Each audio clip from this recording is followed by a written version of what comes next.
I've never been to Disneyland or Disney World, but I've roamed the 8-bit park in an adventure in the Magic Kingdom.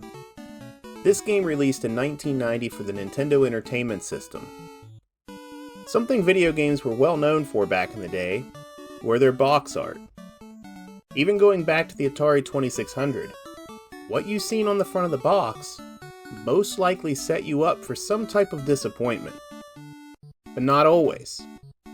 You take this box art. I love the colors. Looks like you're set for a wonderful night in Disney World. Except the box art is clearly Cinderella's castle in Walt Disney World, and the in-game map suggests the game takes place in Disneyland. Even the in-game castle looks similar to Sleeping Beauty's in Disneyland. But the in-game name for the castle is its own made-up castle named Enchanted. Yeah, this is messy. An article in Nintendo Power speaking about future Disney games refers to it as Adventures in Disneyland. Going off the in-game stuff, that makes a lot of sense.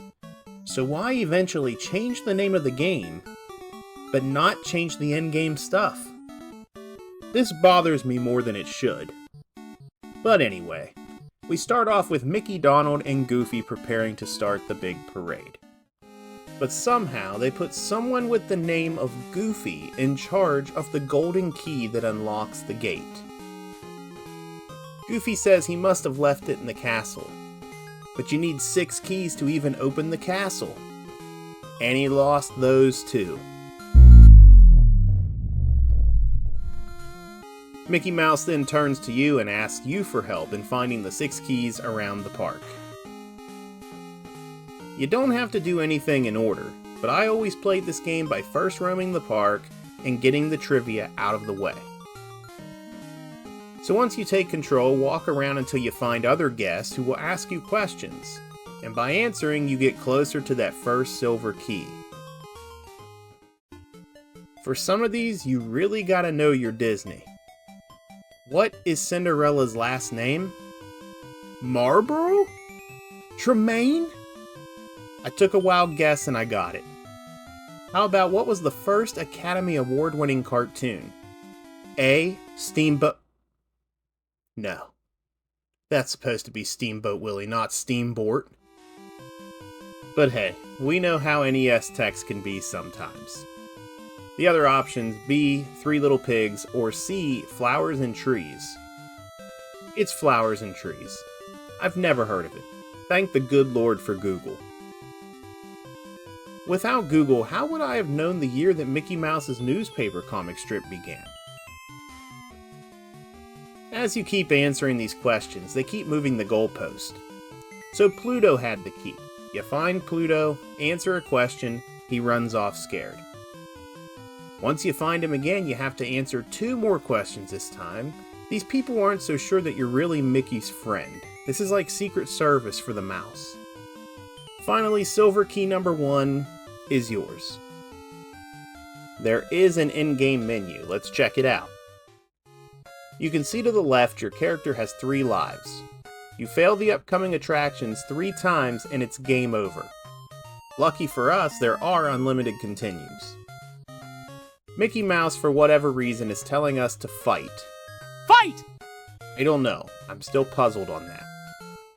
Beneath there we can see how many keys we have collected, and in the bottom box you can collect stars. Spend them on 4 different items. Life Up is probably the best one. I'll tell you where you should use that in a bit. Freeze can freeze the enemies around you, but that lasts like 2 seconds if you're lucky. Same with Invincible, not worth it. And 1-Up is good too, for when you see your lives running out. Now from here we can go to the attractions. We can earn keys and stars from them. Let's start with the Autopia racetrack. Mickey tells us Panhandle Pete stole the silver key. You have to beat him in a race to win the key. So here you collect stars on the racetrack, and the obvious objective is to be the first to cross the finish line. Right? Here you can clearly see I placed 3rd. Well, Panhandle Pete is blind because he gave me the freaking key. Maybe he was one of the cars I passed, but I didn't see him. Fight! On to Space Mountain. Here you will have to hit a sequence of buttons in a fast manner. You mess up 3 times and the ride is over. This one gets tough towards the end of the ride. Keep your eyes focused below. It's a decent challenge. Then you can move on to what is represented as the Big Thunder Mountain Railroad. This one is by far the most frustrating. You have to park the minecart in a certain station. Tried my best to find a strategy for this, and I don't think there's one. You have to tap on the D-pad in the direction of the track you want to switch to. Once you get past the pigs, good luck, because that's exactly what I think you need. Luck. Past the pigs, the speed will have your eyes shifting 100 miles per hour.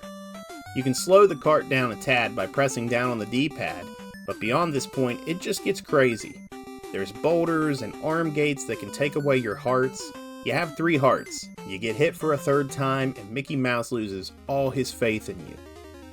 If you have the stars for it, you can pause the game and get you a life up and give you some extra hearts that you might have lost to a boulder or something, but good luck. That's not even the problem. The problem is trying to get into the right station. Now, we go far left of the park. This is where the game thrives, in my opinion. Over here you can find 2 2D side-scrolling platformer stages. One based on the Haunted Mansion, and the other one is based on Pirates of the Caribbean.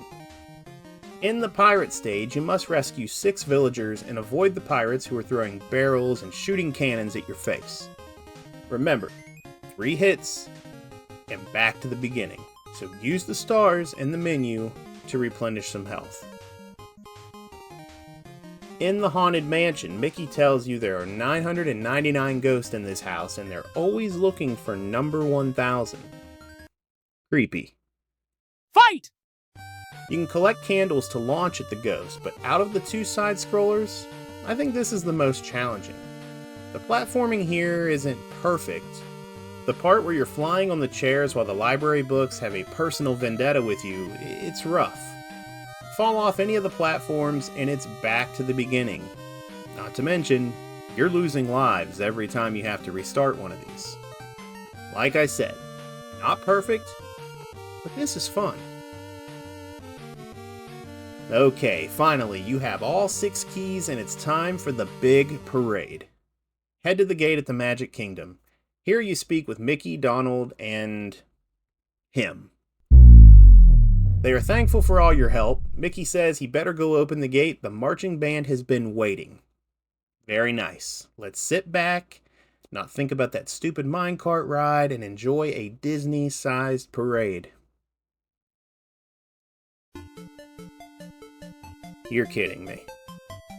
You don't even get to see the parade. You're telling me they couldn't have even given us a Tecmo Bowl halftime celebration style for this parade? We just get an end screen.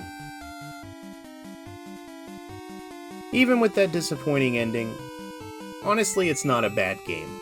I wish the whole game would have been the 2D side-scrollers. It was by far my favorite part of the game. Adventures in the Magic Kingdom is a lot of fun for me when I was 6 years old, and it does give me that nostalgic feel today. If you got about 25 minutes, go fix Goofy's mistakes. Fight!